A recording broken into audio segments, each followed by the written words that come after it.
നമസ്കാരം. മലയാളി വാർത്തയിലേക്ക് സ്വാഗതം. പശ്ചിമേഷ്യയിൽ രക്തച്ചൊരിച്ചിലുകൾ അവിടെ തുടർക്കഥയായി തന്നെ നടന്നുകൊണ്ടിരിക്കുമ്പോൾ ഇതൊക്കെ തന്നെ അവസാനിപ്പിക്കാൻ ഒരു ശക്തി ഇടപെടണം. അതായത് ഏതെങ്കിലും ഒരു രാജ്യം മധ്യസ്ഥത വഹിച്ചു കഴിഞ്ഞാൽ ഇതിനെല്ലാം തന്നെ ഒരു പരിഹാരം കാണാനായിട്ട് സാധിക്കും. പക്ഷേ അത് ആര് എന്നുള്ള ചോദ്യം ഉയരുകയാണ്. ഈ ഒരു വേളയിലാണ് ഇപ്പോൾ ഒരു സുപ്രധാനമായിട്ടുള്ള ഒരു പ്രസ്താവന UAE സ്ഥാനപതി നടത്തിയിരിക്കുന്നത്.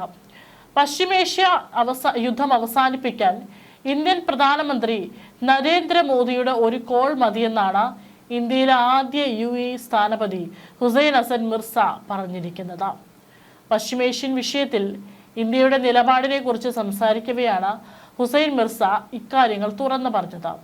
ഇസ്രായേൽ ഇറാൻ മേധാവികളുമായി നരേന്ദ്രമോദിക്കുള്ള വ്യക്തിപരമായ ബന്ധം തുറന്നു പറയുകയായിരുന്നു ഹസൻ മിർസ. ഈ ബന്ധം ഉപയോഗിച്ച് സമാധാന ശ്രമങ്ങൾക്ക് തുടക്കമിടാമെന്നും ഇന്ത്യ ടുഡേക്ക് നൽകിയ ഒരു അഭിമുഖത്തിലാണ് അദ്ദേഹം വ്യക്തമാക്കിയത്.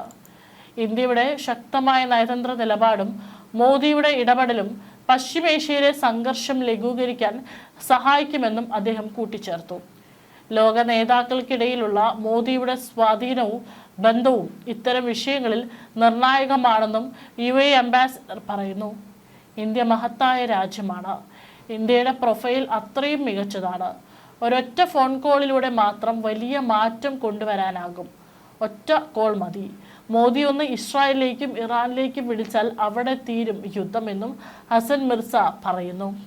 സമീപകാലത്ത് നടന്ന മോദിയുടെ ഇസ്രായേൽ സന്ദർശനവും ഇറാനുമായുള്ള സൗഹൃദവും അദ്ദേഹം ചൂണ്ടിക്കാട്ടി. 10 ദിവസങ്ങൾക്ക് മുമ്പ് മോദി ഇസ്രായേലിലെത്തി. ഇറാനുമായി മികച്ച സൗഹൃദമുണ്ട് മോദിക്ക്. ഏറ്റവും കൂടുതൽ ഇറാനിയൻ എണ്ണമാകുന്ന രാജ്യം കൂടിയാണ് ഇന്ത്യ.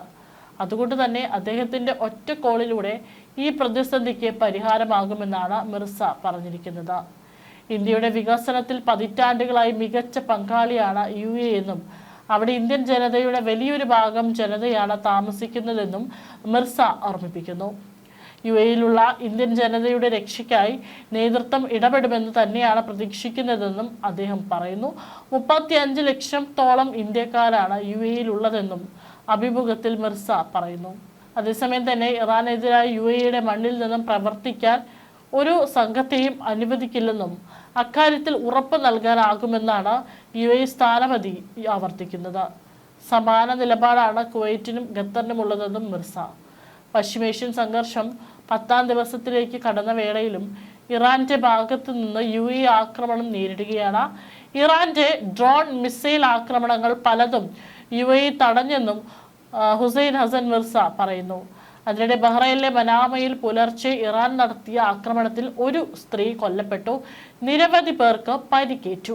ജനവാസ മേഖലയിൽ ഉണ്ടായ ആക്രമണത്തിലാണ് മരണമെന്ന് ബഹ്റൈൻ ആഭ്യന്തര മന്ത്രാലയം അറിയിച്ചു. ഇറാനിൽ നിന്നുള്ള ആക്രമണങ്ങളെ ഫലപ്രദമായി ചെറുക്കുന്നതിനായി ബഹ്റൈൻ പ്രതിരോധ മന്ത്രാലയത്തിന്റെ ജനറൽ കമാൻഡ് അറിയിച്ചിരുന്നു. യുദ്ധം ആരംഭിച്ചിട്ട് ഇതുവരെ ഇറാന്റെ 164 ഡ്രോണുകളും 95 മിസൈലുകളും തകർത്തെന്ന് മന്ത്രാലയം അറിയിച്ചു.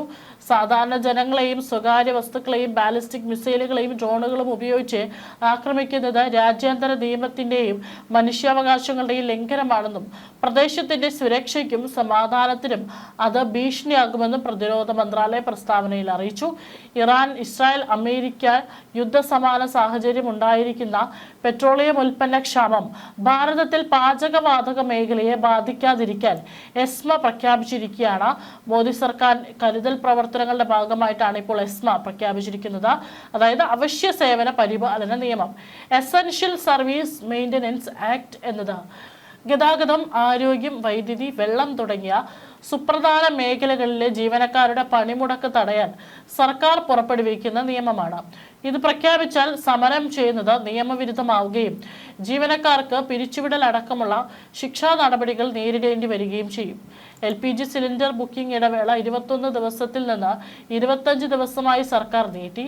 ഗാർഹിക വീടുകൾക്ക് ന്യായമായും സമയബന്ധിതമായും LPG വിതരണം ലഭിക്കുന്നുണ്ടെന്നും ഈ മാറ്റം ഉറപ്പാക്കുന്നുവെന്ന് പെട്രോളിയം മന്ത്രാലയം വ്യക്തമാക്കി.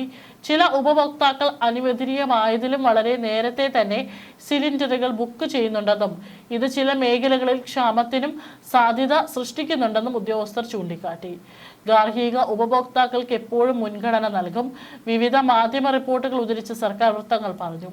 പശ്ചിമേഷ്യയിലെ ആഗോള സംഘർഷങ്ങൾക്കിടയിൽ വർദ്ധിച്ചുവരുന്ന ആവശ്യം നിറവേറ്റുന്നതിനായി LPG ഉൽപാദനം വർദ്ധിപ്പിക്കാൻ റിഫൈനറികൾക്ക് നിർദ്ദേശം നൽകിയിട്ടുണ്ട്. വാണിജ്യ കണക്ഷനുകളേക്കാൾ ആഭ്യന്തര കണക്ഷനുകൾക്ക് സർക്കാർ മുൻഗണന നൽകുന്നു. അധിക LPG വിതരണങ്ങൾ ഉറപ്പാക്കാൻ ഭാരതം, അൾജീരിയ, ഓസ്ട്രേലിയ, കാനഡ, നോർവേ എന്നിവയുൾപ്പെടെ ഒന്നിലധികം രാജ്യങ്ങളുമായി ചർച്ചകൾ നടത്തി വരികയാണ്. സ്ഥിരമായ ലഭ്യത നിലനിർത്താനും പരിഭ്രാന്തിയോടെ വാങ്ങുന്നത് തടയാനും ഈ നടപടികൾ ലക്ഷ്യമിടുന്നു. മാത്രമല്ല, റെസ്റ്റോറന്റുകൾ, ഓട്ടോമൊബൈലുകൾ, മറ്റു മേഖലകൾ എന്നിവയ്ക്കുള്ള LPG പ്രശ്നങ്ങൾക്കായി പെട്രോളിയം മന്ത്രാലയം ഒരു കമ്മിറ്റി രൂപീകരിച്ചിട്ടുണ്ട്. അത് അവരുടെ ആവശ്യകതകൾ പരിശോധിക്കുകയും അവർക്ക് കുറച്ച് അളവ് നൽകാൻ ശ്രമിക്കുകയും ചെയ്യും. LPGയിൽ അടുത്തിടെ വില വർധനവുണ്ടായിട്ടും ക്രൂഡ് ഓയിൽ ബാരലിന് $130 കടക്കുന്നത് വരെ പെട്രോളിയം, ഡീസൽ വിലകൾ സ്ഥിരമായി തുടരുമെന്നും പ്രതീക്ഷിക്കുന്നതായി ഉദ്യോഗസ്ഥർ പറഞ്ഞു. നിലവിൽ ക്രൂഡ് ഓയിൽ ബാരലിന് $100 തുടരുമെന്നും പ്രതീക്ഷിക്കുന്നു. ഏവിയേഷൻ ടർബൈൻ ഇന്ധനത്തിന്റെ കുറവില്ലെന്നും ഭാരതം ATFന്റെ ഉൽപാദകനും കയറ്റുമതിക്കാരനുമാണെന്നും സർക്കാർ ഉറപ്പ് നൽകി.